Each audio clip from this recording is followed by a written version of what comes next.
Kendra Andrews, ESPN.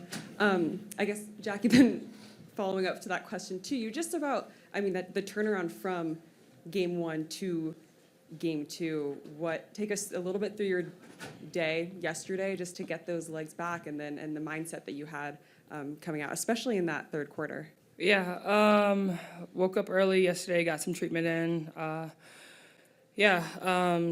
Honestly, that was it. Spent a lot of time getting treatment. Obviously, we knew it was just a fatigue thing. We'll call it 44 and leave it at that. But my shots were short. I was getting everything I wanted game one, but they were darts. You guys saw it. So I was trying to change it, but just didn't have it. Luckily, that's why we have a lot of great players on this team. At any point in time, it can be somebody else's night.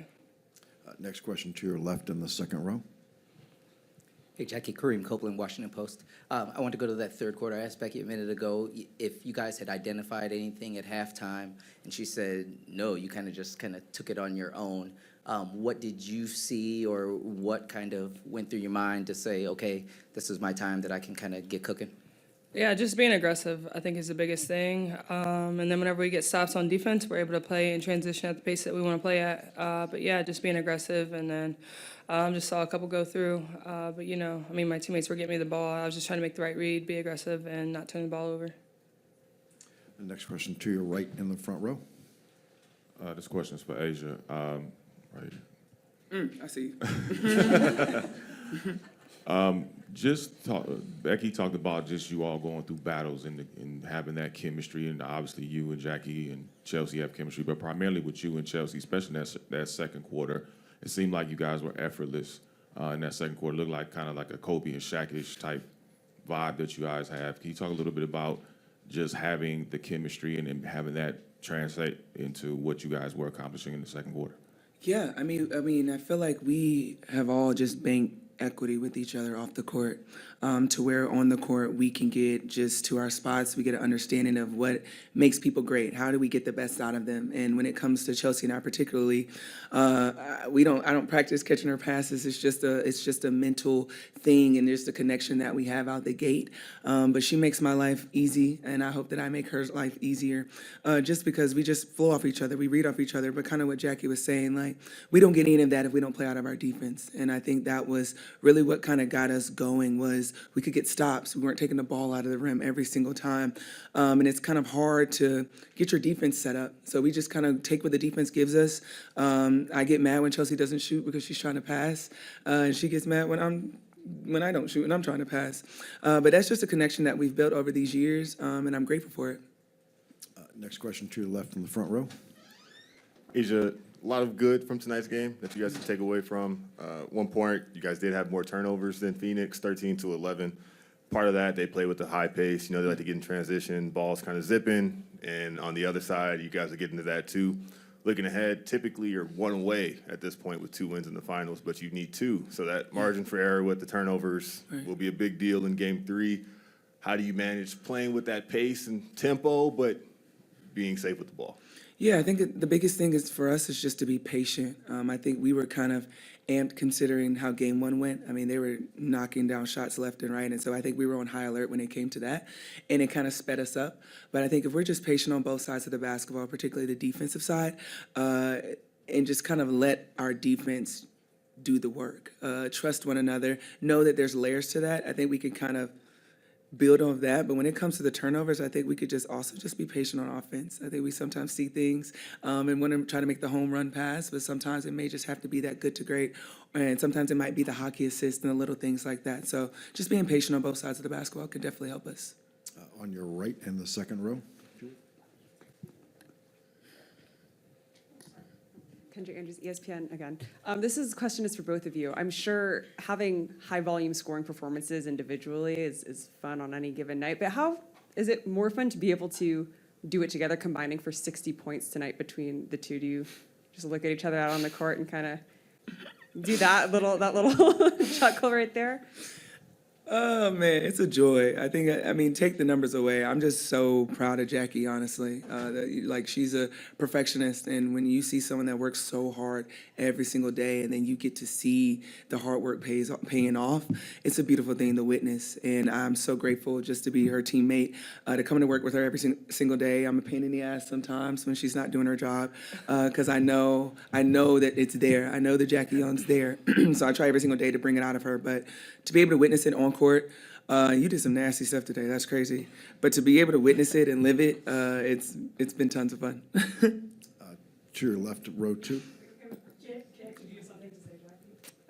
Yeah, I mean, no, I mean, it's honestly a blessing getting to play with the best player in the world every day. I mean, she's one of my best friends. She's the hardest worker. I mean, she puts in a lot of work behind the scenes that you guys don't know about. And so, I mean, just for her to be able to show up every night, being double, triple teamed, I mean, obviously the focus is on her, and she's still able to put up these numbers every night. But I think, just the way that she pushes everybody. I mean, she's the standard, and on this team, everybody wants to be the standard. So you put in that work because you don't want to be the one that's like.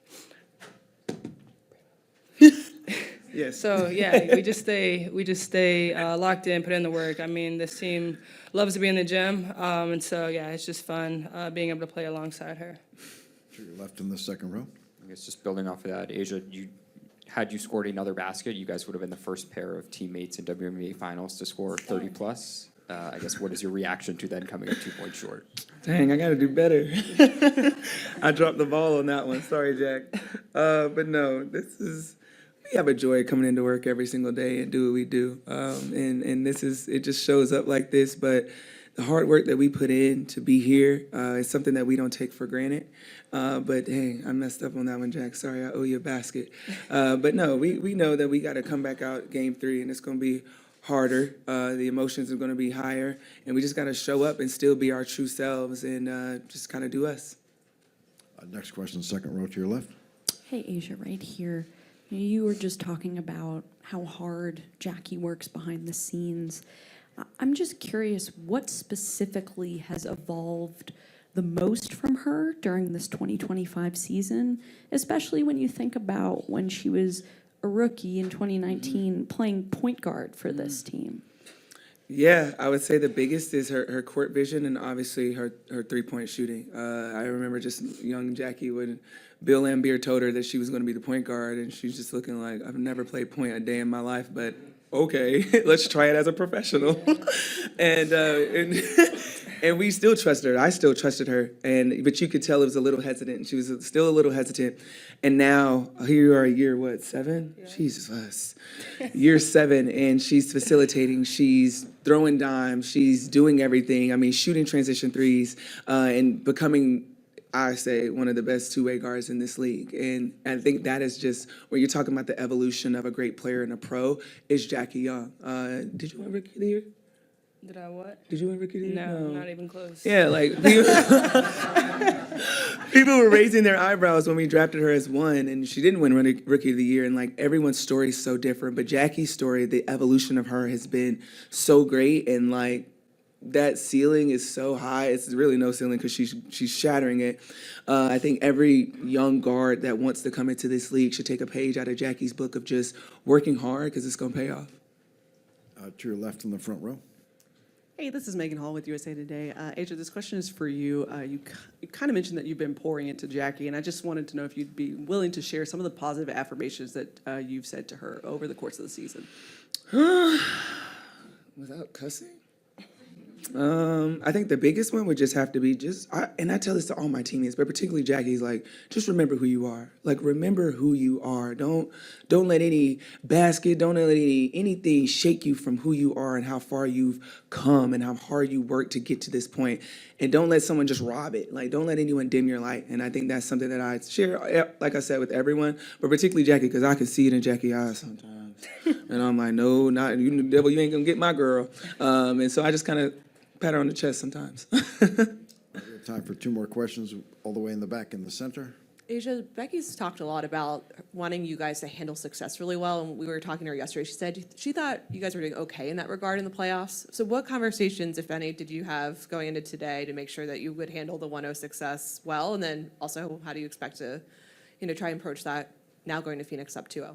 Yeah, I think the biggest thing we kind of said to ourselves is like the 1-0, the lead up in the series, it's not that. We just have to play the game that's in front of us. We don't look at the series as just the numbers. We look at it as just like, this is another opportunity for us to play basketball the right way, and we need to do it. And going into Phoenix, that's the same mindset that we're going to have. Okay, our last question, third row to your right. You mentioned that this game 3 is going to be more difficult and more emotional. I know that you haven't had a chance to like watch the game and scout or anything, but are there some things that stand out that you think the Mercury will adjust and you are already kind of bracing for? I mean, it's just the situation of going into their place. This is going to be tough. Phoenix is a hard place to play at, but we got to make sure that we can just stay solid in what we do in our system. And you're just playing on the just human emotions as well. We can't get too high with our highs, can't get too low with our lows, and we just got to play defense. We got to buckle in and get ready to just weather storms. I think throughout this season, just between how we started, between the streak and now here we are, we've been through a lot. So we got to really pay. That's going to pay off, I'm sure, because we've weathered so many storms. But we can't stop here. We can't be satisfied.